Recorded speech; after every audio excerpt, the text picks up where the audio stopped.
Ang topic po natin this month, ano po? Ayan, nakita nyo na eh. Papahulaan ko sana sa inyo eh. Ayan, topic po natin this month is faith. Okay, faith. At yung teksto na ating ginamit para dito sa tema natin ay matatagpuan sa Mark chapter 9 verse 23. Ayan, dyan po tayo. Kaya kung may Bible kayo, buksan nyo doon. Kasi hindi po natin mababasa lahat, medyo mahaba yung kwento niyan. Okay, kung nandiyan na kayo, let's bow our head, let's pray. Lord, salamat po sa umagang ito, sa bagong buhay, sa bagong kalakasan na binibigay mo sa amin. In spite of all odds and all the challenges sa buong linggo, nandito kami to worship you, to praise your name, at makinig na iyong salita, Panginoon. Because we believe that faith cometh by hearing and hearing your word. Kaya sa umagang ito, as we listen, as we hear your word, let faith build up. Let faith develop within us, Lord, so that this faith, sabi dito sa text namin, to those who believe nothing is impossible. Mangyari ito sa buhay namin, mangyari ito sa pamilya namin, sa negosyo namin, at sa lahat ng aspeto ng aming buhay. Lukuban mo kami ng presensya mo at palibutan mo kami sa iyong libu-libong mga anghel sa lugar na ito. We thank you, Lord. We give you praise in Jesus' name. Amen. Amen. Palakpakan natin si Lord. Okay, ito po yung background ng Mark chapter 9. Umakyat si Jesus sa bundok, yung tinatawag na Mount of Transfiguration.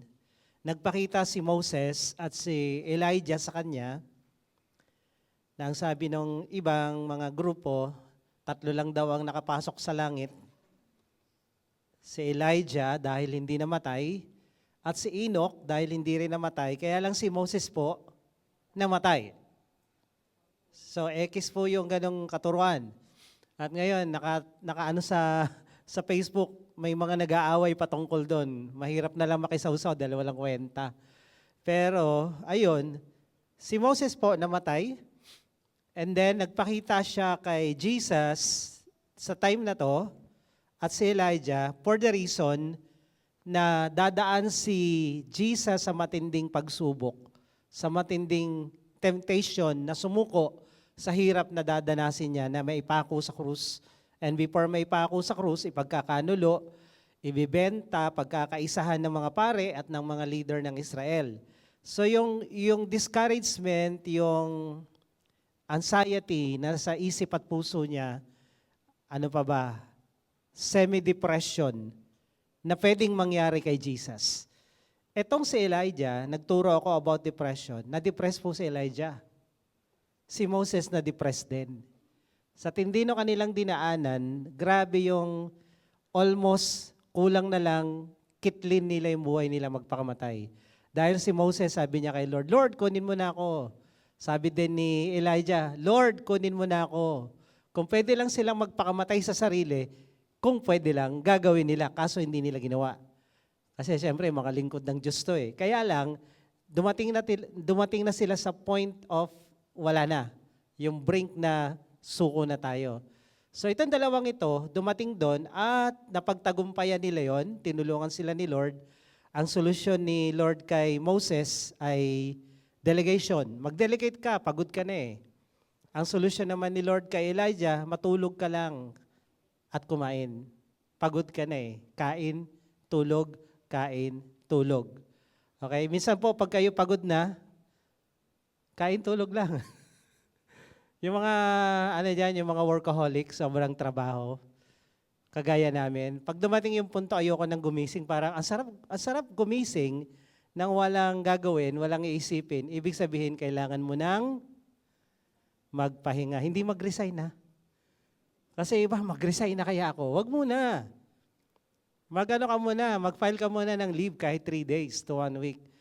At pag ganun pa rin, wala pa rin nangyari, at saka ka mag-resign. Pag kayo nakakaramdam ng parang ayaw mo nang bumangon, gusto mo na lang pagising mo, walang isipin, walang gawin, dahil sobra ka na sa trabaho, mukhang kailangan mo ng magpahinga. Leave. Okay? Hindi leave the group, ha? Mag-file ka ng leave. Huwag ka muna magre-resign. So, iyon ang nangyari kay Elijah at kay Moses. Si Jesus, mangyayari pa lang. Kaya nung nandun sa bundok ng Transfiguration, nagpakita yung dalawa to encourage Jesus. Na kaya nyo yan. Kaya mo yan. Bakit hindi si Enoch? Si Enoch hindi dumaan ng ganon. Alam mo yung pinagdaanan mo at nalagpasan mo at nagtagumpay ka. Darating yung panahon, may mga taong dadalhin si Lord sa'yo para naman sila ay tulungan mo na makalagpas sa pinagdaanan mo. Wala tayong experiences na sayang. Lahat yan may pakinabang yan. Hindi man ngayon, baka bukas. So, nang in-encourage nila si Jesus, ni Elijah at ni Moses, nakita yun ng mga alagad. Sino yung alagad na kasama niya doon? 3 po. Si Peter, James, and John. Hindi po ito banda. Yung banda po, Peter, Paul, and Mary yun. Iba yun. So, itong 3 nandun, nakita nila. Nagpakita si Elijah at si Moses. Kaya nga sabi ni Peter, and Peter answered, Lord, magtayo tayo ng 3 kubol dito para sa'yo, para kay Elijah at kay Moses. Piling, doon natitira yung 2. At doon na rin sila titira, hindi na bababa. Biglang nagsalita yung Diyos Ama, shut up, Peter. Pakinggan mo yung anak ko. Siya yung sundin mo. And then, pagbaba nila doon, sa bundok ng Transfiguration, mababa lang tong bundok na to, hindi to gaano kataas. Naakyat din namin to. So, hindi siya sobrang taas, mababa lang. Pagbaba nila doon, nagkakagulo doon sa paanan ng bundok. Nagkakaroon ng mga pagtatalo at commotion, and then lumapit si Jesus. Sabi niya, anong meron? Anyari dito? And then lumapit yung isang lalaki, isang tatay, at sinabi niya, dinala ko po yung anak ko, dadalhin ko sana sa inyo, wala kayo, so dinala ko sa mga disciple nyo. Ilang disciple yun na iwan? Ilan ba disciple ni Jesus? 12 minus 3. Ilan? 9. So yung 3 kasama niya, yung 9 nandun sa baba. At dinala yung demon-possessed na bata na hindi nakakarinig at hindi nakakapagsalita, demonyong pipi at demonyong bingi. Demonyo na pipi pa eh. So nung pinasukan siya ng demonyo, naging pipit bingi siya at nilalaglag siya sa tubig, gusto siyang patayin, nilalaglag siya sa apoy. Kaso nung dinala sa mga alagad niyang ilan? 9. Kaya wala ito sa paramihan ha. Kailangan marami tayong mag-pray para panalo tayo. 9 to eh, walang nangyari. So, ang sabi ng tatay, wala pong nangyari. Yung 9, nagpray.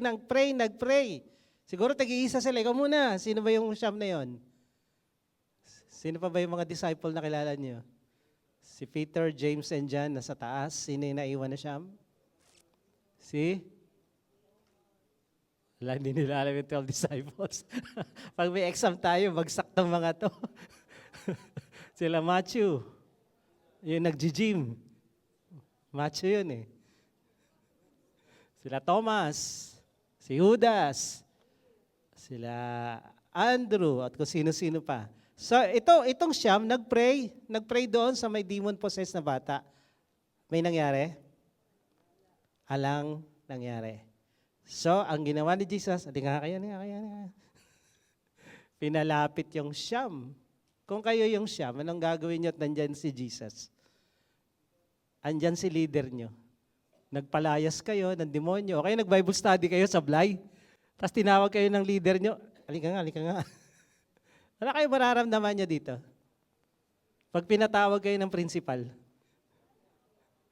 Ha? Nako, lagot tayo rito. Kabog-kabog dibdib to mga to. Tapos itong sabi niya, verse 19. Jesus said to them, you faithless people. Kayong mga tao, kayong walang pananampalataya. So, ang tinutukoy ba niya dyan? Lahat? O yung disciple lang niya na 9? Kasi obviously, yung mga unbeliever, wala talagang faith yan. Hindi nakakapagtaka yan. Pag may mga kaibigan kayo kamag-anak na walang faith, dahil hindi naman tumanggap kay Jesus, normal. Pero yung Kristiyano ka na, wala ka pa ring faith, nakakapagtaka yun. Abnormal yun. Okay? So sabi ni Jesus sa kanila, how long must I be with you? How long must I put up with you? Sa Tagalog, hanggang kailan ko ba kayo pagtitiisan? Manapakawalang ang hihina o walang pananampalataya. Pag si Jesus bumuntong hininga na at nagsabi na ng ganito, ay yari ka na. Ibig sabihin, yung pasensya niya ay sinubok mo ng todo.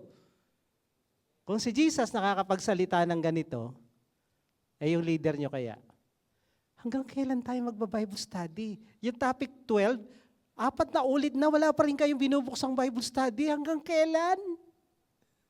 2 years na Bible study natin, hanggang kailan? Hanggang kailan ka magbubukas ng sarili mong Bible study? Hanggang kailan? Hanggang kailan? Tanongin mo katabi mo, hanggang kailan? Ang tagal na, hanggang kailan? Kung si Jesus yung Bible study leader nyo, ito maririnig nyo, hanggang kailan kita pagtitiisan? Jesus yan ha? Baka sabihin nyo, grabe ko naman Jesus, Jesus ka pa naman. Ang sakit mong manalita. Bakit mo kami pinagtitiisan? Di ba pinagtitiisan mo nga kami sa krus? Yun na nga nagtiis na siya sa krus, pati ba naman sa paglago mo, pagtitiisan ka pa rin? Sabi mo sa katabi mo, huwag ka na pagtiisan ni Lord, nagtiis na siya sa iyo eh. Kaya nga tayo nag-communion kanina, nagkawatak-watak yung katawan niya eh, tapos yung dugo niya umagos. Di ba pagtitiis na yan? Pati ba naman paglago mo, pagtitiisan pa? Pati pa naman ba pag-attend mo ng Bible study o pagbubukas ng Bible study, pagtitiisan ka pa? Sige, tanungin mo yung katabi mo, pagtitiisan ka pa? Ba't isa lang nagsalita? Hanggang kailan ko kayo pagtitiisan? Saan sabi niya dun sa tatay o dun sa mga tao, dalhin niyo dito yung bata. Bring the boy to me. Then tinanong niya yung tatay, how long has this been happening? Gano'n na to katagal? Jesus asked the boy's father. He replied, since he was a little boy, mula pa nung maliit yan na demon-possessed na yan, the spirit often throws him into the fire or into water trying to kill him. Tandaan niyo yung John 10:10, the devil come to steal, to kill, and to destroy. Wala nang pinlano ang demonyo, kundi sirain tayo, palungkutin tayo, wasakin tayo, patayin kung pwede. Kaya nga, bago tayo lumabas ng bahay, ano mang gagawin, nagpe-pray tayo, Lord, protect us. Cover us with your blood. Surround us with your warring angels. Dahil ang demonyo, araw at gabi, gusto kang todasin ng wala sa oras. Lahat tayo mamatay, pero merong takdang oras yan. Pero ang demonyo, gusto niyang i-shortcut para hindi ka makagawa ng mga bagay-bagay patungkol kay Lord. Gusto ko niyang todasin. Lalo na kung alam ng demonyo na may plano ang Diyos sa buhay mo. Ramdam ng demonyo yan. Ramdam niya yung mga tao na mayroong plano ang Diyos, may destiny. So yung mga taong yan, gusto niyang todasin yan. Kung hindi niya matodas, sirain na lang. Sirain ang reputasyon, sirain ang buhay, ang relasyon sa pamilya at kung ano-ano pa. So yan ang trabaho ng demonyo, manira at pumatay. So itong batang ito, malamang may malaking plano ang Diyos, may destiny. So gusto ng demonyong todasin to. Sabi mo sa katabi mo, ikaw din. Kasi may plano ang Diyos sa'yo. May dakila, maganda, malaking plano, kaya gusto kang todasin ng demonyo. Kung hindi ka matodas, sirain ka. Then, sumigaw yung tatay. Sabi niya, have mercy on us. Help us. Maawa ka sa amin. Tulungan mo kami. If you can. Tingnan yung word. Kung, sa Tagalog, kung kaya mo. Nasubukan nyo na bang magdasal kay Jesus? Lord, bigyan mo naman kami ng ganito, ganito, ganito, ganyan, trabaho, negosyo, o kliyente, kung kaya mo. Nasubukan nyo nang mag-pray ng gano'n, kung kaya mo, Lord? Hindi pa, di ba? Hindi kayo nagpe-pray, hindi tayo nagpe-pray ng, kung kaya mo, tulungan mo kami. Pero, ganito tayo mag-pray. Matapos nating humingi ng kung ano-anong bagay kay Lord, paglipas na ilang linggo, buwan, at wala pa rin nangyayari, iniisip mo, mukhang hindi naman kaya ni Lord eh. Mukhang hindi naman ibibigay ni Lord eh. Mukhang wala namang nangyari. So hindi mo literal na sinabing kung kaya mo, pero nasa utak at puso mo, mukhang hindi kaya. Bakit? Kasi nagdududa ka eh. Nagdududa ka. Nag-aalala ka. Pag ikaw nag-aalala, may anxiety ka sa mga bagay-bagay na hinihingi mo, ibig sabihin wala ka ring faith. Nagdududa ka eh. Baka hindi mangyari. Buti pa sila. So pag ganyan na lumalabas sa bibig mo, para ka ring taong ito na kung kaya mo. So the word, if you can, yung word na can, yung simpleng C-A-N, hindi yan lata ha. Kung kaya mo, sa Greek yan ay dunamai o dunamis. Na ang kahulugan niyan ay kaya mo, able, o may kapangyarihan ka. So, ang tanong nitong lalaki kay Jesus, kung kaya mo, kung may kapangyarihan ka, tulungan mo kami. Sa NLT version ng Bible, sumagot si Jesus. At ang sagot ni Jesus yung verse 23, yung nakasulat sa title ng ating picture na to, yung Mark 9:23. To those who believe, nothing is impossible. Version ka yan. Hindi yan New King James, hindi yan NIV, hindi yan NLT. PSB version yan, Pastor Berhel version. Kasi mas madali intindihin. To those who believe, sabihin nyo nga, to those who believe, nothing is impossible. So, balik tayo ron. Nung sinabi ng lalaki, kung kaya mo, Lord, tulungan mo kami. If you are able, if you have the power, help us. Ngayon, tinanong ni Jesus yung tatay, what do you mean if I can? Ano ibig mong sabihin kung kaya ko? Ano ibig mong sabihin if I am able? Anong ibig mong sabihin if I have the power? Ang sagot ni Jesus asked, and then sabi niya, anything is possible if a person believes. So ang point ni Jesus dito, huwag mong questionin kung kaya ko. Huwag mong questionin kung may kapangyarihan ako para gawin yan. Ang issue dito, hindi yung kapangyarihan ko, kundi yung kapasidad mo at kakayanan mong maniwala. Dahil sa Diyos, walang imposible. So don't question God's power and ability. That's not the issue. The issue is, do you believe? Do you have faith? Yun yung point niya doon sa tatay. Hindi niya kilala si Jesus eh. Kaya ganun yung tanong niya, kung kaya mo. Kasi ang hearsay lang, bali-balita na merong Jesus, nangangaral, nagpapagaling, yun yung naririnig niya. So nakadevelop siya ng konting faith, pero hindi sapat na maniwala siya na 100% na kaya ni Jesus. So nung nag-inkwentro na sila at nagkita na sila, yun pa rin yung nasa laman ng utak at puso niya. So ang sabi ni Jesus, kini-question mo yung kakayanan ko. Kini-question mo yung abilidad ko, yung kapangyarihan ko. Questionin mo yung paniniwala mo. Dahil pag naniwala ka sa taong naniniwala, lahat posible. Sabi mo sa katabi mo, sa taong naniniwala, lahat posible. Kung ano ang imposible sa'yo, the moment na pumasok ang faith mo, yung imposible nagiging posible.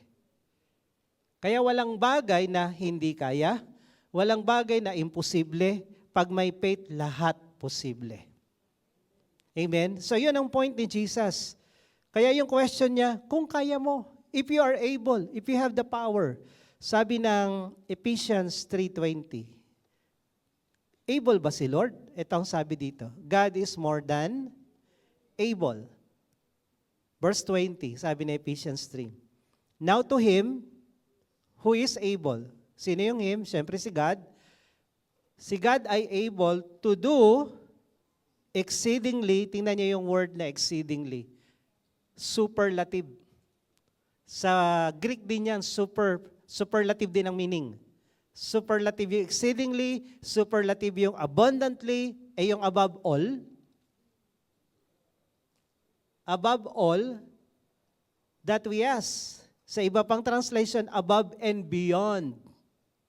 Infinity and beyond. So sabi dito, sa Diyos na kayang gumawa higit pa, sagad, sobra pa sa hinihingi mo. So pag tayo nanghihingi, ang tawag doon, Dasal. So when you pray for something na napakalaki, napaka-imposible, tatandaan mo to, God is able to do exceedingly abundantly above all that you ask. Pag kayo nagpray, ang laki nitong pinagpipray ko, magkano? 100,000? Okay. Sa bata, 100,000 malaki yun. Sa teenager, medyo malaki yan. Pero sa matanda na, hindi yan malaki. Bariyan na lang yan. So, depende yan sa maturity mo. Ganon din sa faith. Okay? Pag ikaw hindi ka nasanay magkaroon ng pera, mabigyan ka lang ng 10,000, 15,000, malaking pera na yan. Pero pag ikaw nasasanay na lumalaki na yung paniniwala mo, lumalaki din yung faith mo. So tayo, pag nanghingi tayo ng anumang bagay, lalo na mga magulang na, imposible yan, pero pag ikaw ay nagpray, sabi ng Bible, walang imposible kay Lord. Tandaan nyo, may topic tayong prayer. Kung ang prayer mo in line with the will of God, kahit malaki pa yan, kahit imposible pa yan, basta yan kalooban ni Lord, pwede yang mangyari. Lagi kong, pag ako sa buhay namin, lagi kong chine-checklist ko ano yung mga pinagpipray namin. Lord, una, kalooban mo bang yumaman kami? Tingnan ko ang Bible. Pag may nakasulat na kalooban, yes, kalooban ni Lord. Number 1, kalooban ni Lord yumaman kami. So number 1. Number 2, anong kalooban mo Lord na paraan para yumaman kami? Negosyo ba na ganito? Trabaho ba na ganito? So, ipagpe-pray mo yun and then the Lord will guide you. Hindi mamasukan, negosyo. So, kalooban ni Lord yumaman, kalooban ni Lord yayaman ka through business. Pangatlong tanong, anong business? Dahil lang dumating kami ng Pilipinas, 4 na taon kami wala dito, nasa India kami, kung ano-anong pinasukan namin business. Nag-networking kami. Active kami sa mga networking and then hanggang lumanding sa Forever Living and then lumanding kami sa Manulife. So pinagpipray ko, alin dito Lord? Alin dito magpapayaman sa amin? So unti-unti. Tapos nagbebenta kami ng mga gatas na sako-sako. So unti-unti, dinadirect kami ni Lord dahil pinagpipray mo to, dinadirect ka kung saan. Kung saan. Minsan hindi kasama sa checklist mo yung paraan. Pero along the way, as you pray, as you listen to God's word, as you obey, unti-unti nakikita mo yung kalinawan. Ito pala. So that's the way na yung mga pinagpipray mo, wag mong lagyan ng limitasyon kung kalooban ni Lord yun. So kalooban ni Lord mabless ka, kalooban ba ni Lord na gumaling ka? Yes. Paano? Yun yung second question. Kalooban ba ni Lord na ganito? So anything na pinagpipray mo, number 1, kalooban ba ni Lord? Hindi pinag-uusapan, ang laki nitong pinagpipray kong halaga. Imposible ito, hindi yun ang issue. Ang issue is, kalooban ba ni Lord dyan?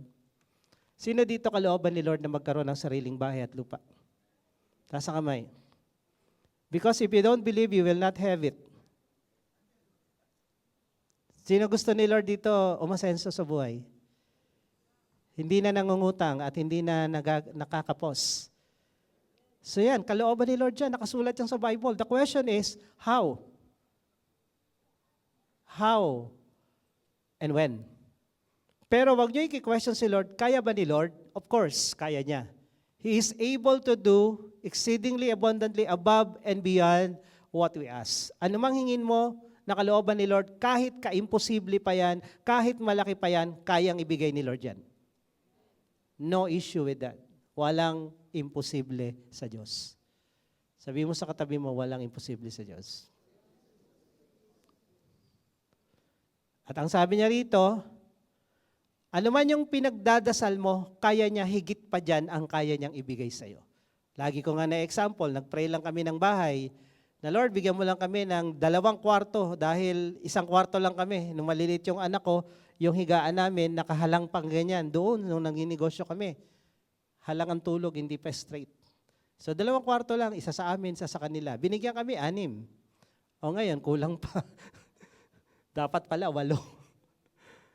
So, higit sa hinihingi mo, ang kayang ibigay ni Lord sa iyo. Nanghingi ka lang ng 2 wheels na sasakyan, 3 ang binigay niya sa iyo. Tricycle. Magiging 4 din yan. 4 cycle.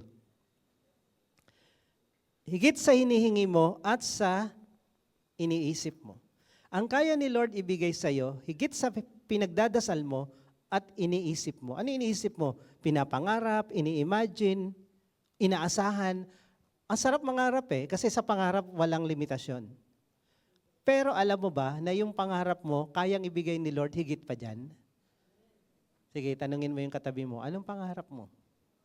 Yung pinakamalaki. Kayang doblehin ni Lord yan. Ay, sabi niya, jowa po ang pinangangarap ko, hindi ka dodoblehin ni Lord yan. Isa lang. Isa lang. Isa lang. Mapapangasawa, isa lang. Okay? Baka sabihin niyo, dodoblehin ni Lord. Ano kasi Solomon? So higit pa sa pinagdadasal at iniisip mo ang kayang ibigay ni Lord, ito pa kagandahan. Yung kapangyarihan to do that, wala sa labas, nasa loob natin. Dahil ang Diyos na to, wala doon, nandito. According to the power that works in us. So, ang tanong ng tatay, kaya mo ba? Kung kaya mo, you're able, help us. So, pangalawang tanong niya, kung may kapangyarihan ka. Kasi yung word na Ken is, able ka ba? Powerful ka ba? So, God is able, more than able. Sabi mo sa katabi mo, God is more than able. Higit pa, kaya pa, sobra pa. Pangalawang tanong nung tatay, may kapangyarihan ka ba? Then help us. Luke 18:27, sabi dito, what is impossible with man is possible with God.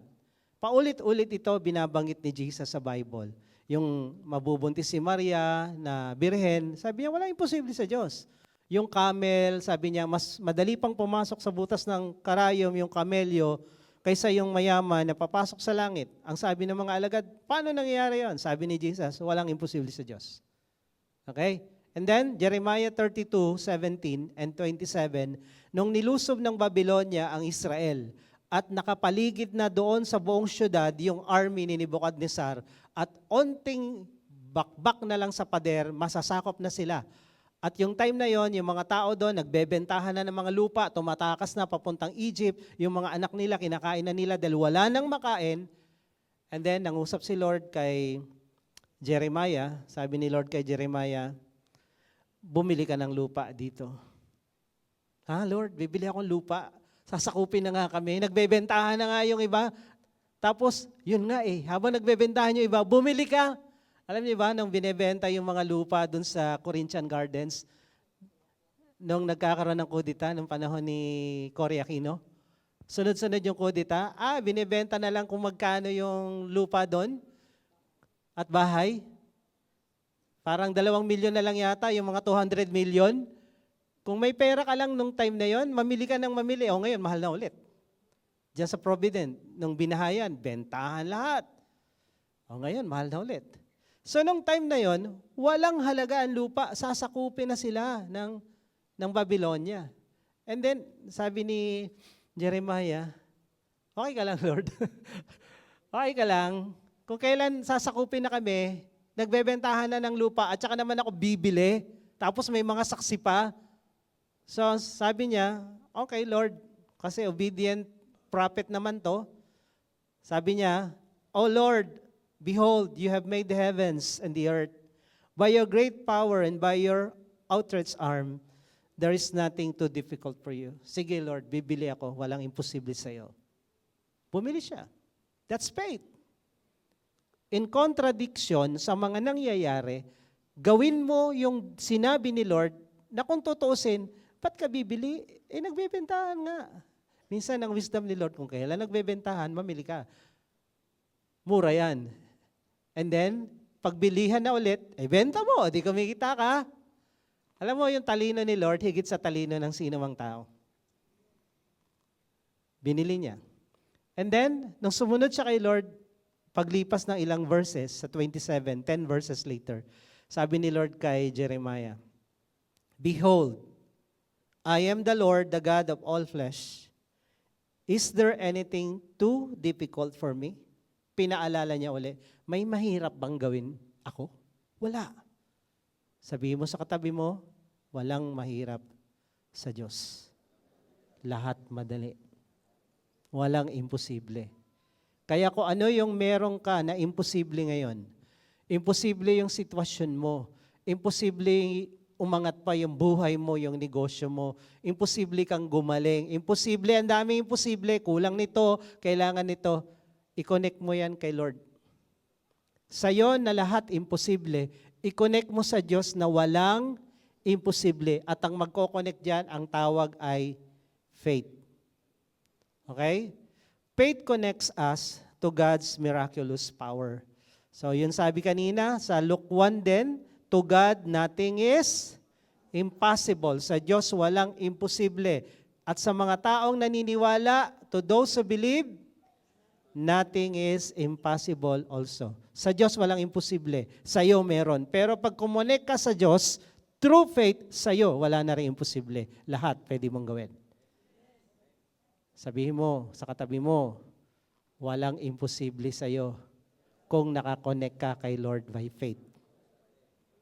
Kaya yung mga hinihingi mo, pinagdadasal mo, kung kalooban ni Lord, walang imposible sa Diyos.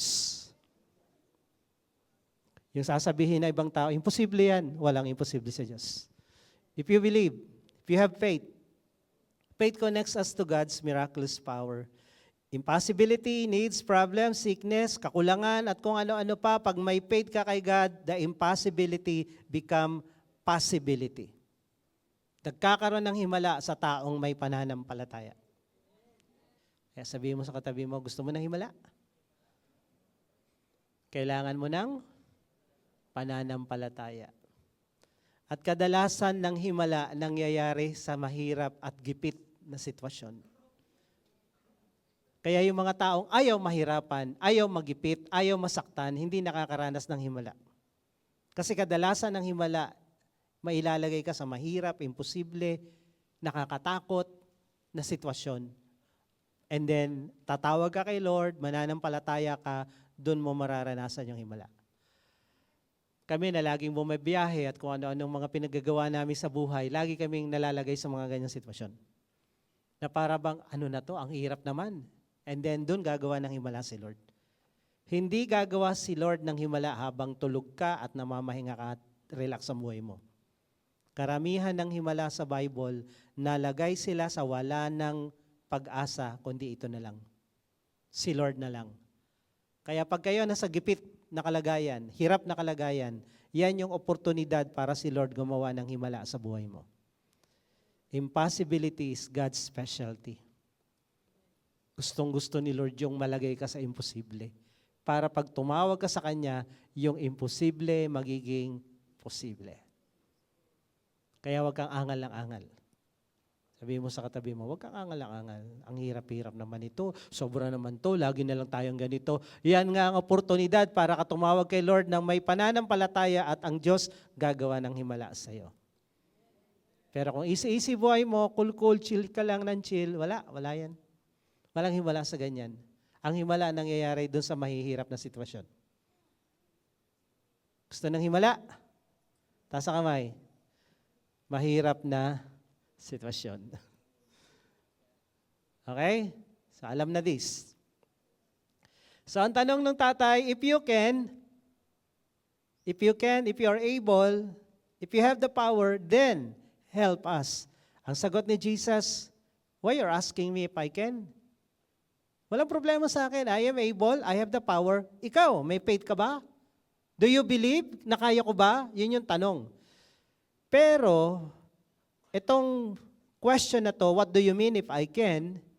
Nung binasa ko to, pag nag-aaral po kasi ako ng Bible, lalo na ituturo, hindi isang version lang binabasa ko. Iba't ibang version. Kino-compare ko yung mga verses, yung storya sa iba't ibang translation ng Bible, pati sa Greek and Hebrew. And then, binabasa ko rin sa Tagalog.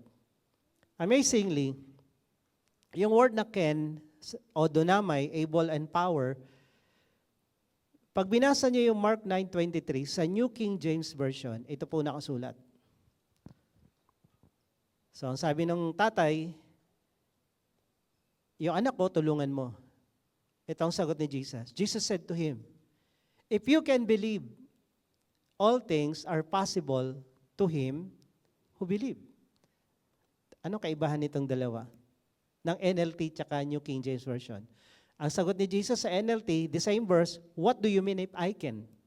Jesus asked, anything is possible if a person believes. Ano kaibahan nito? Jesus said to him, if you can believe, all things are possible to him who believes. Dito, what do you mean I can? If I can, Jesus asked, anything is possible if a person believes. Ano kaibahan ng dalawa?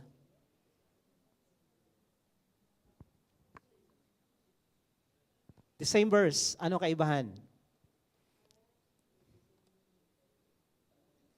Titigan yung maigi ha. Kung kayo ang mga investigador, sa Soko, hindi Sogo. Sa Soko, lahat yan, buhok, fingerprints, damit na punit, buhok, tinitingnan nyo yan as an evidence. Pag-aaral ng Bible, ganun din. Words for words, pati yung comma and quit. Tinitingnan yan. Ano ang kaibahan? Parang pangalan ng Blue's Clue. Ano kaibahan? Ano kaibahan? Sige, tingnan niyo ulit.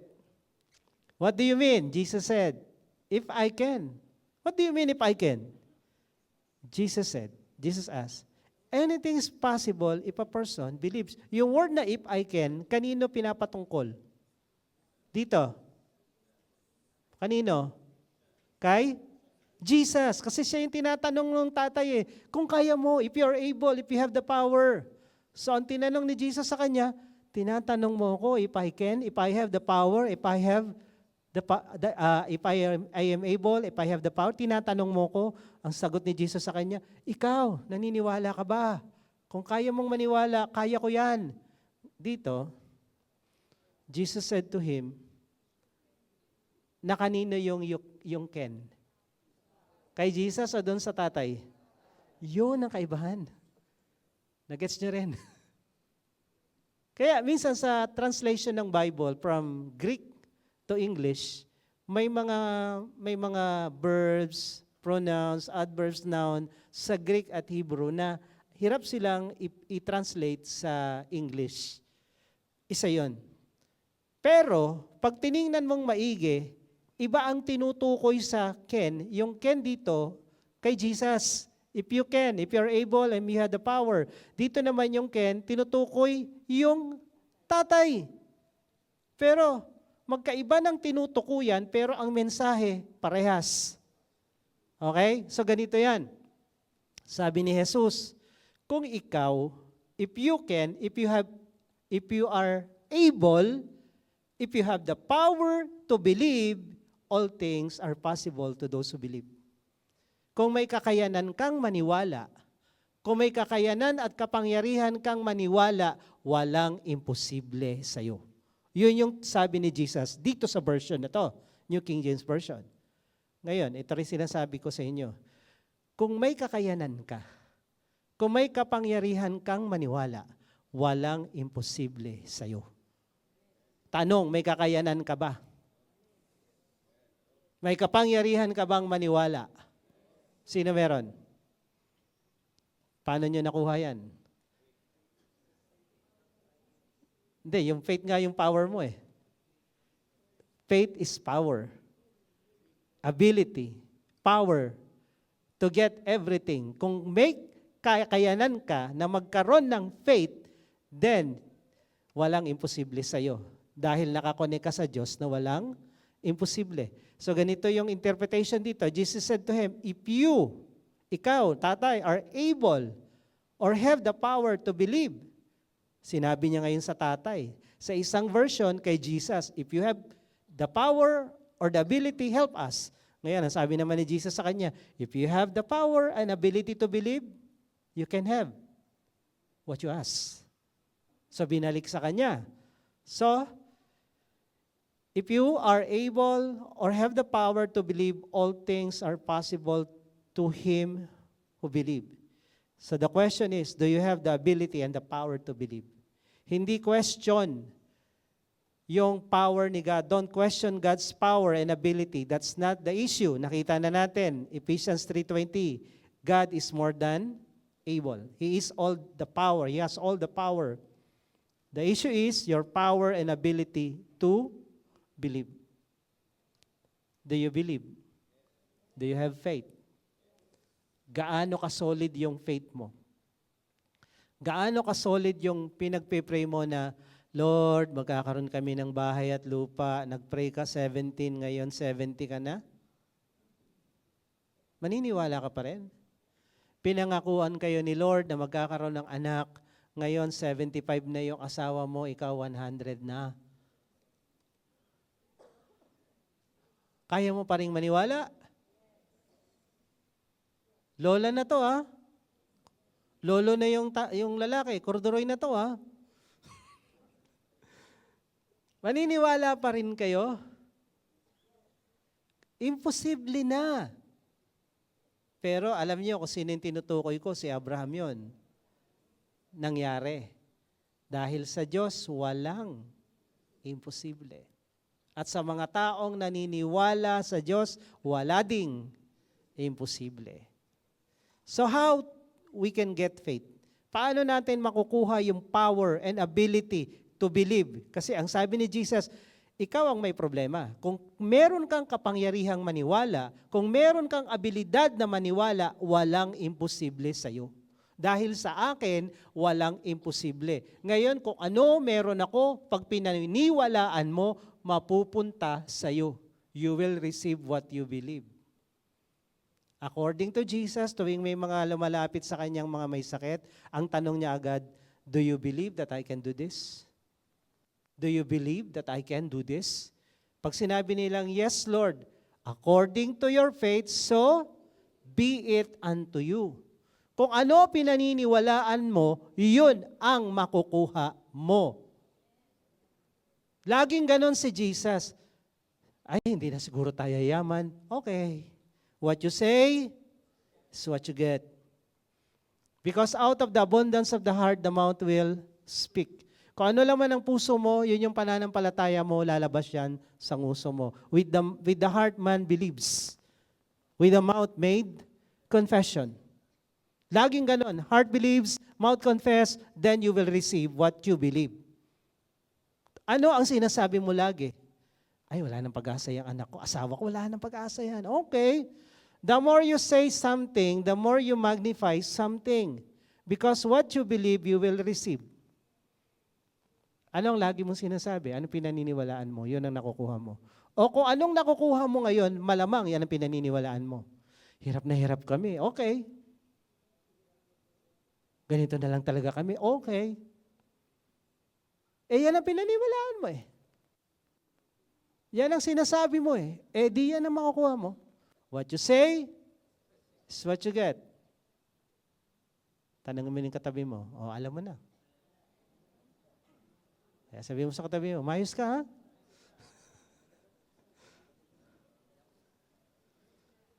So, the question is, do you have the power? Do you have the ability to believe?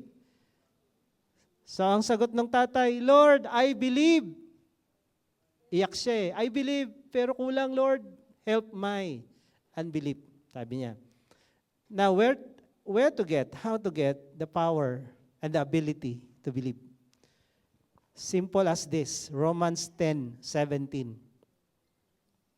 Faith comes from hearing, and hearing through the word of Christ or the word of God. Ang pananampalataya ay dumadating.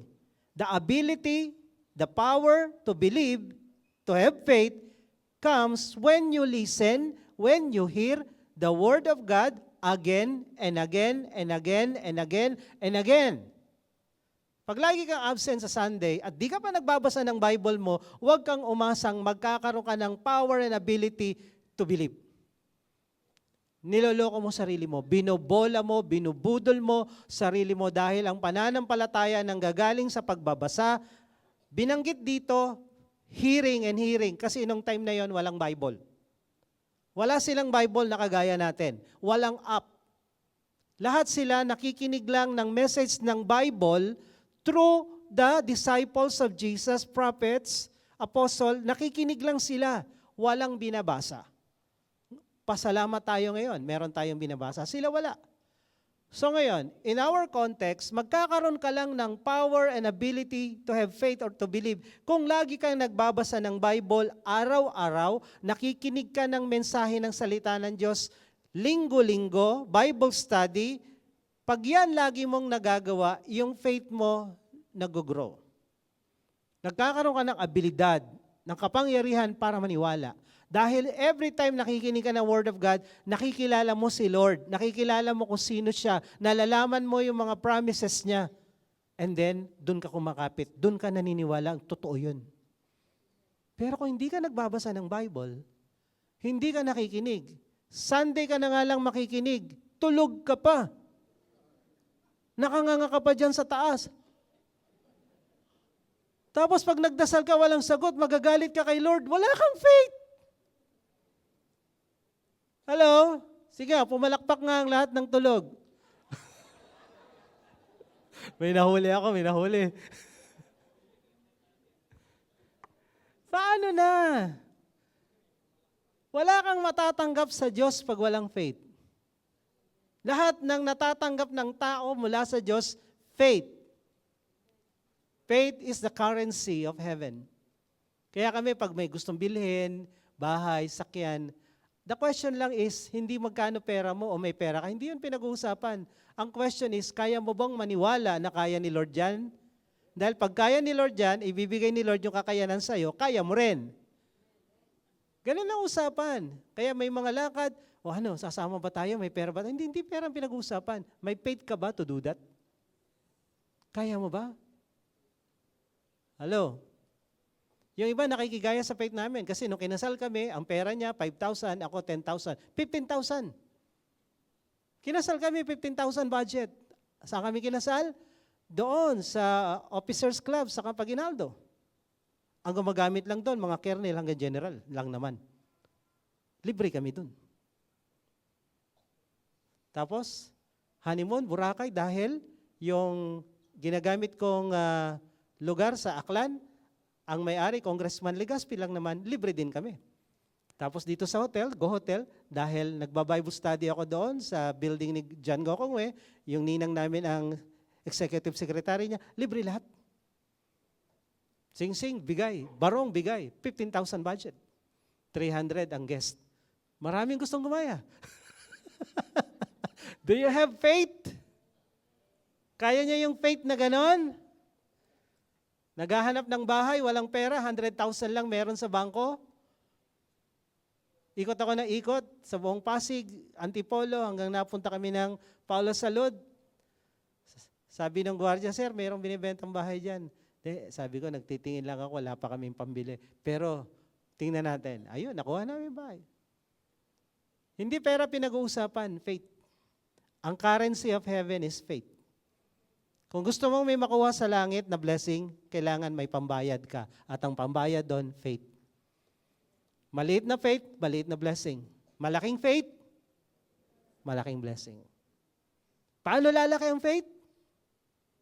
Paano magkakaroon ng abilidad and power to believe? Paano lalaki ang faith?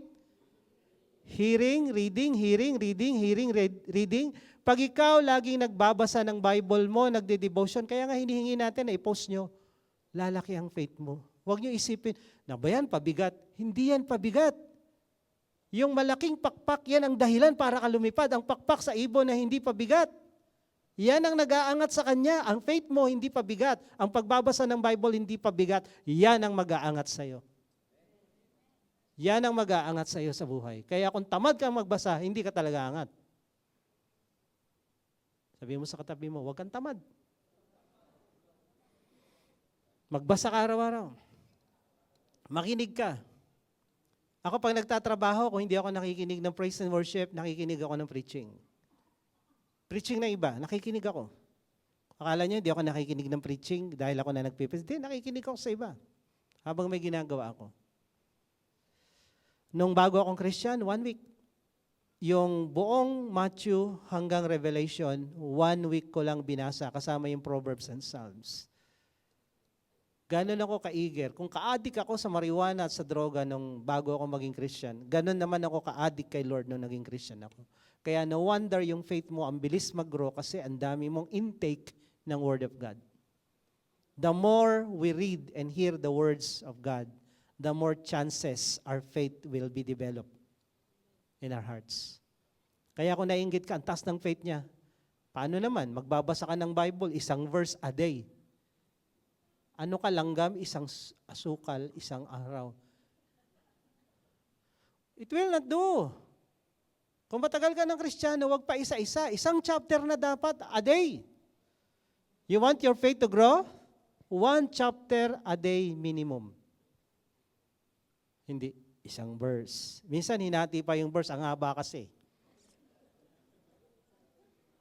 Come unto me, all of you who are heavily laden, and I will give you rest.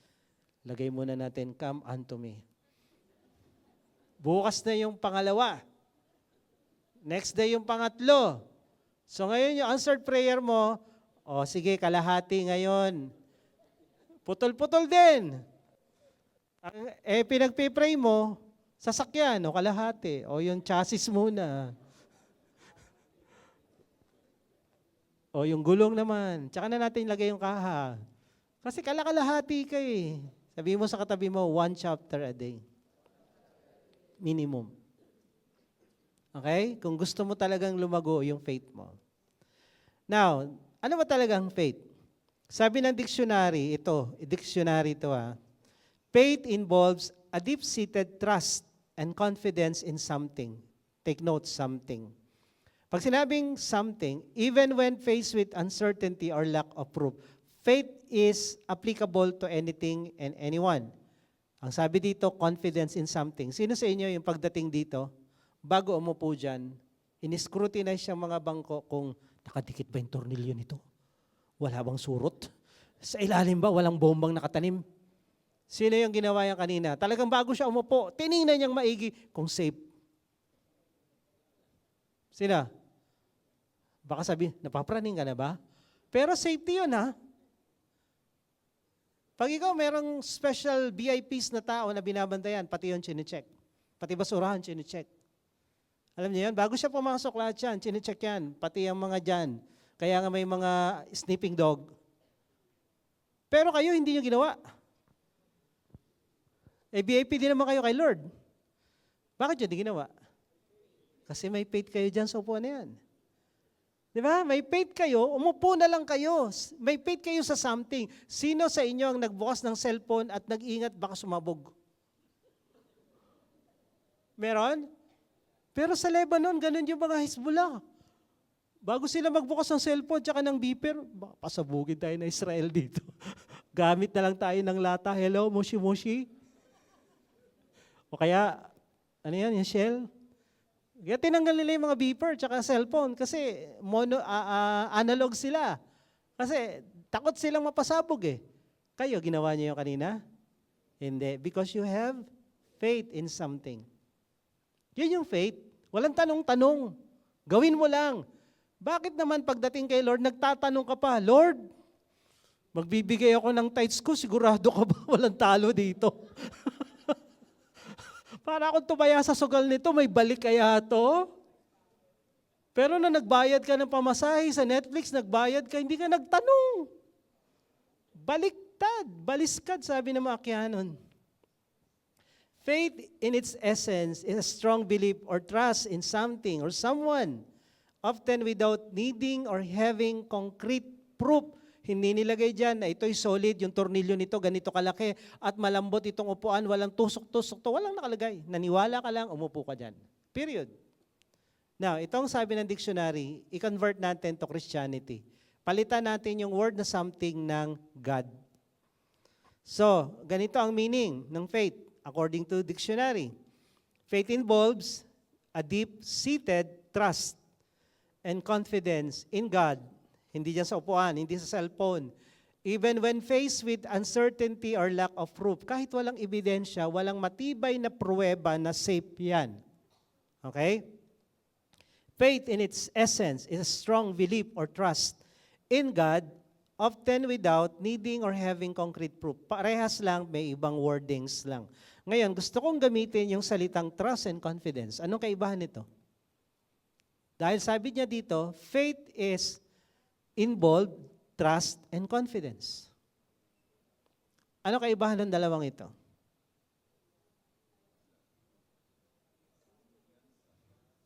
Dictionary ulit. According to dictionary, trust is reliance on the character, ability, strength, or truth. Confidence naman is reliance din. Nakarely ka, nakaasa ka sa kapangyarihan, believe that one will act in a right, proper, or effective way. So ganito na lang, make it simple. Ang tiwala ay nakasalalay sa pag-asa mo sa karakter ni God. Ang trust mo na sa karakter niya. Na kahit hindi mo naiintindihan bakit nangyayari ang pangit sa buhay mo, may problema ka, naghihirap ka, nagtitiwala ka, nag-trust ka sa karakter niya na ang Diyos ay mabuti. Ang Diyos ay mabait. Na kahit hindi mo naiintindihan sa ngayon, sa dulo, God is a God of happy ending. So, naniniwala ka. Ang tawag doon, trust. Kilala mo si Lord, God is good.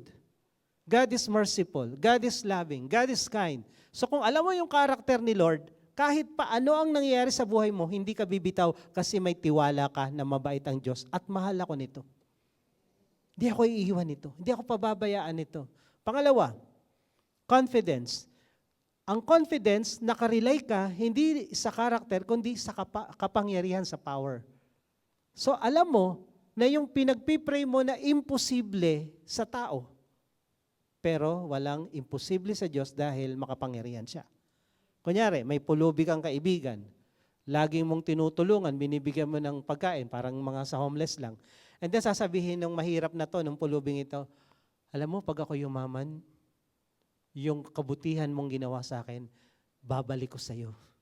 Pag ako yumaman, tutulungan din kita. Kasi hindi ka naman mayaman, no? Hindi naman tayo ganun kayaman na tumutulong sa mga homeless. So kung ang homeless na yan na mabait ay sasabihin sa iyo, pag ako yumaman, tutulungan kita. Maniniwala ka ron? Ha? Maniniwala kayo? Kasi nabaitan siya sa iyo? Yes or no? Sagot. Nasa Senado tayo, ha? Naniniwala kayo na kung sakaling payamanin siya ni Lord, tutulungan ka? Kasi nabaitan siya sa iyo? Yes. Kasi ang pinag-uusapan doon, karakter. Mabait siya sa'yo, mabait ka sa kanya, so na-bless siya, Lord, pag yumaman ako, tulungan ko itong nag-bless sa akin. Kasi karakter ang pinag-usapan. Pero pag sinabi nitong pulubing ito, alam mo, nababaitan ako sa iyo eh. Nabibless ako sa iyo, ginagamit ka ni Lord. Bukas na bukas din, bibigyan kita ng 1 million.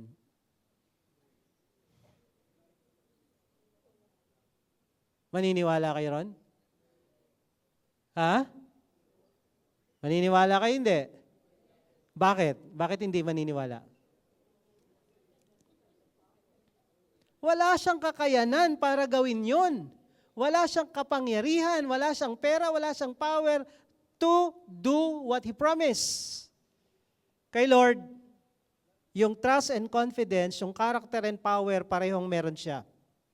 Pag sinabi niyang, ibibless kita, balang araw magkakaroon ka ng sarili mong bahay at lupa, magkakaroon ka ng business, magkakapamilya ka, aasenso ka, itong mangyayari sa'yo. Kaya ni Lord yon because He has all the power and He has the character na mahal ka niya, gusto niyang gumanda buhay mo. Parehas yan, kaya niyang gawin. Amen? So faith is trust and confidence kay Lord. Character and power. So ito yung meaning ng dictionary. Balik tayo rito sa meaning ng dictionary. Faith involves deep-seated trust and confidence in God. Ito yung susunod. Even when faced with uncertainty or lack of proof. Ang faith, hindi pwedeng, ipakita mo muna lahat sa akin. Sabihin mo muna sa akin, Lord, sabi niya kay Abraham, umalis ka sa bayan mo, pumunta ka sa lugar na sasabihin ko sa iyo. Sinabi ba ni Lord kung saan yung lugar? Hindi. Nung sinabi ni Lord kay Abraham, ialay mo yung anak mo doon sa Mount Moriah, sinabi ba ni Lord na hindi mamamatay o bubuhayin ba niya o magpo-provide siya ng kapalit Wala. Pag si Lord nag-utos sa'yo, kung ano lang inutos, sundin mo. Ang tawag doon, faith. Hindi niya sasabihin, sundin mo, step 1, step 2, step 3. Hindi. As you walk, step 1, and then tsaka lang ibibigay niya yung step 2.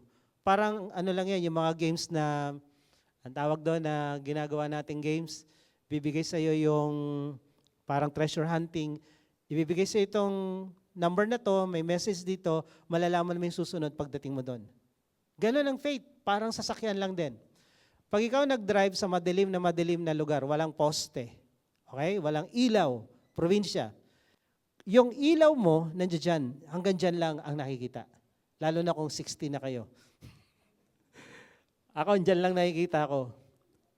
Ang faith mo hanggang dyan lang. Pero pag tumuloy ka pa, lumalayo ang nakikita mo. The more you drive, the more you go, lumalawak ang nakikita mo.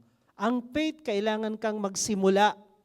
Pag wala kang sinimulan, hanggang dyan ka na lang. Yung limited information, sabi dito, hindi kompleto, pero naniwala ka, sumunod ka. Sabi ni Lord, labas Abraham, lumabas si Abraham. What's next, Lord? Basta wait ka lang, diyan ka lang. Ang tawag doon, faith. Kung ibibigay ni Lord sa iyo lahat ng mangyayari sa buong buhay mo, baka hindi ka na pumunta ron, baka hindi mo na gawin. Minsan kasi nakakatakot yung plano ng Diyos. Kaya minsan, hinahayaan niya na maniwala ka lang at masusurpresa ka, palulundagin ka pala sa bangin at magugulat ka, kinaya mo. Maraming pinagagawa si Lord na nakakatakot sa buhay natin. Lalo na kami, nag-missionary kami. O kaya, malalaki yung pinagpe-pray mo, bigla ka maglolo ng ganito kalaki, paano ko ito babayaran? Di ba? So, maraming bagay-bagay na nakakatakot. Pag binigay ni Lord sa iyo ang detail, baka hindi mo na lang gawin. Kaya ang faith, dahan-dahan, ito lang muna, hanggang pagdating sa dulo na kumpleto mo, wow, ang galing mo pala. So, ang sabi dito, lack of proof. Without needing or having concrete proof, hindi kumpleto, hindi kailangang maintindihan mo lahat. Yan yung dictionary. Ano ngayon ang Bible? Ang biblical definition sa Bible, ito. Hebrews 11:1. Now faith is the substance, the assurance of things hoped for and the conviction or the evidence, the proof, the title deed. Ito yung mga meaning nito of the things not seen. Simple, ganito ang faith. Faith is the evidence of things not seen, the substance of things hoped for. Ngayon, pag inisa-isa mo yung mga word na yan sa Greek, yung substance, hypostasis, na ang meaning ay pundasyon. Okay? Yung hypostasis na meaning ay pundasyon, a setting under the foundation. Sa English, meron tayong word na hypothesis, na ang meaning nito is the same. Putting under. Ibig sabihin, pundasyon. Bago ka magtayo ng building, kailangan mo ng may pundasyon. Pag mahina ang pundasyon, kahit maliit ang building, konting yanig, tumbayan. Ang isang Kristiyano, ang pundasyon natin ay pananampalataya. Kaya kailangan natin ang Word of God para yung pundasyon natin matibay. Para pag dumating yung shaking ng problema, earthquake ng problema, hindi ka nabubuwal. Pero pag wala kang pundasyon, giba ka kagad. Kaya magugulat kayo bakit may mga empty seat dyan. Yan yung mga taong walang pundasyon. Uma-attend pero hindi naging matibay yung pundasyon. Nagka-problema, absent na lang, backslide na lang. Tapos si Lord pa ang sisisihin. So the word hypothesis, as a position or proposed explanation made on the basis of limited evidence as starting point for further investigation. Ang hypostasis at hypothesis at faith, parehas. Hindi ibibigay lahat sa iyo ang detalye. Ibibigay lang sa iyo sapat na impormasyon para maniwala ka at dun ka makakaranas ng himala. For example, yung bulag. Sabi ni Lord sa bulag na yan, pumunta ka sa pool of Siloam, maghugas ka ng mata mo. Kasi nilagyan niya ng putik yung mata . Bulag. Gumawa siya ng putik, nilagay niya, then sabi niya, magugas ka doon ng mukha mo, ng mata mo. Sinabi ba ni Lord na makakakita? Hindi. At paano siya pupunta doon? Bulag nga siya.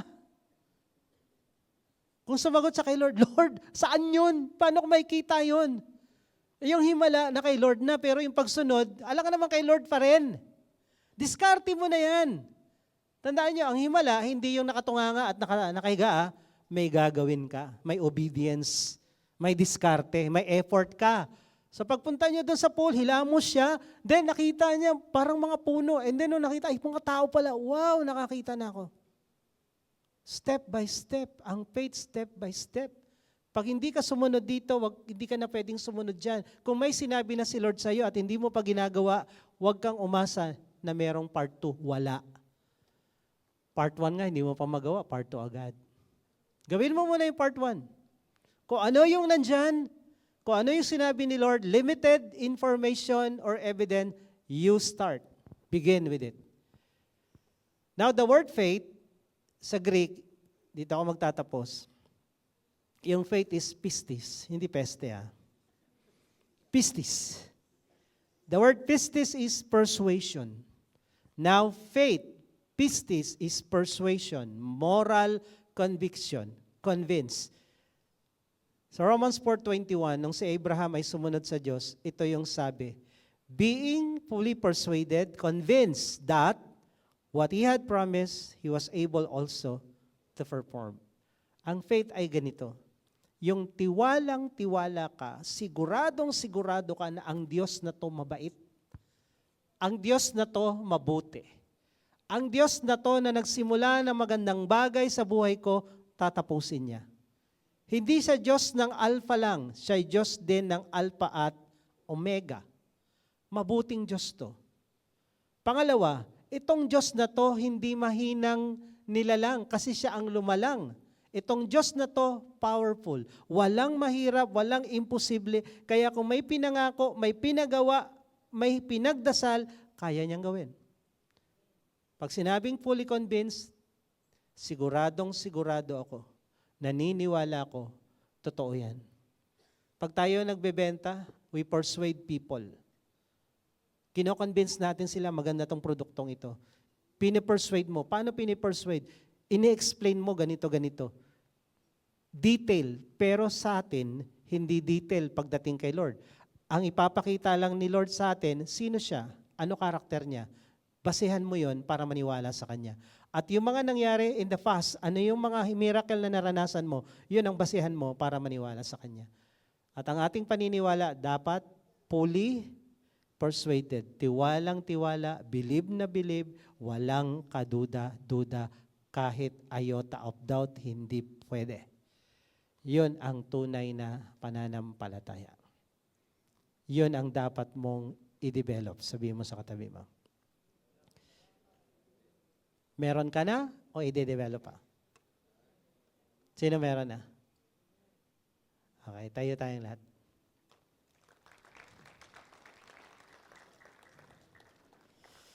Faith. Faith cometh by hearing. And hearing. And hearing again and again the Word of God. Kaya nakarinig tayo ngayon ng salita ng Diyos. And I believe faith had been planted and it will grow. Sabi ng Bible, ang pananampalataya ay kagaya ng mustard seed. It begins small, pero it will not remain small. It should grow, it will develop, and then pag ito'y lumaki, wala nang imposible sa'yo. Faith. Amen? Sino po yung mga ngayon lang naka-attend dito? Wagayway nga po ang inyong mga kamay. First timer, meron po ba? Sige po. Kung meron first timer, punta po kayo dito, pag-pray ko kayo, tapos na tayo. Baba po kayo, punta kayo dito sa harapan. Kung may nag-invite, pakisamahan nyo. Kung wala naman yung mga ushers natin dyan, pakiguide them. Sige, tayo kayo dito, harap kayo sa akin. Yan, welcome po kayo sa Juhia. Juhia is Jesus Our Hope. International Assemblies. Kami po ay isang Christian group na walang tinataas kundi si Jesus lang. Wala kaming pinaniniwalaan, kundi Bible lang. Kaya if you have noticed, lahat ng mga sinishare ko kanina, laging merong supporting verse. May evidence, may proof na hindi man complete, pero sapat na yon para tayo maniwala, para tayo magtiwala kay Lord. Ngayon, bago tayo mag-closing prayer, alam ko nandito kayo ngayon, may mga hinihiling kayo kay Lord. May mga bit-bit kayo, may mga pinagdadaanan kayo. Sabi dito sa ating pinag-aralan, kung ano man yung sitwasyon na mahirap o imposible, problema, i-connect natin kay Lord yan, magiging posible lahat yan. At yung connection na yon is faith. Pero ang faith na yan, hindi yan matatanggap natin kung hindi muna natin tanggapin si Jesus. Yun yung first step. Sabi ng John 3:16, gayon na lamang ang pag-ibig ng Diyos sa sanlibutan at ibinigay niya ang kanyang bugtong na anak na si Jesus upang kung sino man ang sumampalataya. Ito yung saving faith. Bago natin ma-receive yung miracle faith, yung saving faith muna. Maligtas muna tayo bago tayo makaranas pa ng ibang mga himala. So, doon tayo magsimula. Tanggapin natin si Jesus. Sabi ng John 1:12, ang sino mang tumanggap sa Kanya dahil binigay ang Kanyang bugtong na anak, ang sino mang tumanggap, bibigyan ng karapatan maging mga anak ng Diyos. Gusto niyo bang tanggapin? So, we will pray. Just bow your head and close your eyes. Lahat po tayo. And then, taas po natin yung isang kamay natin kay Lord. Ito ay simbolo ng pag-connect natin sa Kanya by faith. And as we bow our head and close our eyes, sumunod kayo sa panalangin ito. Sabihin nyo, Panginoong Jesus, Panginoong Jesus, sa oras pong ito, ako po'y lumalapit sa iyo, lumalapit sa iyo, nagpapakumbaba. nagpapakumbaba, Inaamin ko, inaamin ko, ako'y isang makasalanan ako isang makasalanan, at wala akong magagawa at wala akong magagawa para iligtas para iligtas ang aking sarili. ang aking sarili. Ngunit Panginoon, Ngunit Panginoon, ako po'y nananampalataya, ako po'y nananampalataya, kaya ka namatay sa krus, kaya ka namatay sa krus, ay para tubusin ako, ay para tubusin ako, linisin linisin at patawarin at patawarin sa lahat-lahat sa lahat-lahat ng mga kasalanan ko. ng mga kasalanan ko. Sa oras pong ito, Sa oras pong ito, binubuksan ko sa iyo binubuksan ko sa iyo ang aking puso. ang aking puso. Pinapapasok kita, Pinapapasok kita, tinatanggap kita tinatanggap kita bilang aking Diyos, bilang aking Diyos, aking Panginoon aking Panginoon, at tagapagligtas at tagapagligtas ng aking buhay. ng aking buhay. Salamat po Salamat po sa pagpapatawad mo, sa pagpapatawad mo, sa pagliligtas mo, sa pagliligtas mo, at sa buhay na walang hanggan at sa buhay na walang hanggan na natanggap ko na natanggap mo sa oras na ito. sa oras na ito. Ito po ang aking dalangin Ito po ang aking dalangin sa pangalan ni sa Jesus. pangalan ni Jesus. Amen. Ako na lang po magpipray. Pwede nyo nang ibaba ang inyong mga kamay. Lord, dalangin ko sa mga anak mo na lumapit dito sa harapan ngayon. Katagpuin mo sila. Alam mo yung kanilang mga pinagdadaanan. Alam mo yung mga problema nilang bitbit ngayon. Alam mo yung mga questions in life, Panginoon. Nawa, O Diyos, sa umagang ito, nawa, nasagot mo lahat yun. Nawa, O Diyos, nagkaroon sila ng pananampalataya to believe the impossible. Nagkaroon sila ng connection sa iyo through faith as they hear the word of God. I pray, Lord, ano man yung pinagdarasal nila, sagutin mo, Panginoon. Ganon din po sa lahat ng nandirito ngayon, may mga bitbit kami, may mga pasanin kami, may mga problema, may mga pangangailangan, may kakulangan, may mga dalangin, Panginoon, ang tagal na hindi nasasagot until today. Mga sakit, tinataas namin lahat sa iyo yan. Hinihingi namin ng katugunan mo. Hinihingi namin ng himala mo. Yung mga imposible na mangyari, gawin mong posible dahil sa pananalig ng bawat isa, sa pananampalataya ng bawat isa. Beginning today, Lord, I pray na yung salita mo ang lagi naming bababaran, magbababad kami sa salita mo dahil dito lang lalaki ang aming pananampalataya. Dito lang kami magkakaroon ng abilidad at kapangyarihang maniwala kung ang salita mo ay nagbababad kami. Nagbabasa kami araw-araw. Kaya salamat, Lord, more blessing sa mga taong nananampalataya sa iyo. The more na lumalaki yung faith nila, the more na pinalalaki mo rin yung blessing na binibigay mo. Kaya I pray that we will all aspire to grow in grace, to grow in faith, to grow in your knowledge. Thank you, Lord. Bless us the whole week. Ito po ang aming dalangin sa pangalan ni Jesus. Amen and amen.